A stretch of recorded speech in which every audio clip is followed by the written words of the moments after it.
असेल तर समाज, शासन, प्रशासन यांचा समन्वय खूप महत्वाचा आहे. आणि या अनुषंगाने राज्य शासनाने अरुणोदय सिकल सेल अॅनिमिया मोहीम आपल्या राज्यामध्ये चालू केली. नांदेडमध्ये पण ही मोहीम आपण मोठ्या प्रमाणावर राबवणार आहोत. कारण या आजारामध्ये याची जनजागृती करणं, याचा तपास, इन्व्हेस्टिगेशन करणं, उपचार करणं हे खूप महत्वाचं आहे. यामध्ये 0 ते 40 वयोगटातल्या सर्व नागरिकांनी याची तपासणी करणं आवश्यक आहे.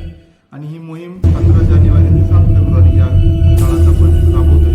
आपण नांदेडच्या अतिशय दुर्गम आदिवासी भागापासून इतर सर्व एरियामध्ये आपण याचं इन्व्हेस्टिगेशन करणार आहोत, तपास करणार आहोत. आणि माझं सर्व अधिकाऱ्यांना, कर्मचाऱ्यांना, त्याचसोबत सर्वात महत्त्वाचं म्हणजे नागरिकांना आव्हान आहे की आपण या सिकल सेल अॅनिमियाशी लढायचं असेल तर आपण याची तपासणी करून घ्यावी, जेणेकरून याचा वेळेस उपचार शक्य आहे, समुपदेशन शक्य आहे. आणि जे काही थोडे बहुत आपल्याकडे रुग्ण शिल्लक आहे त्यामुळे उच्चाटन आपल्याला करता येईल. धन्यवाद. थँक्यू.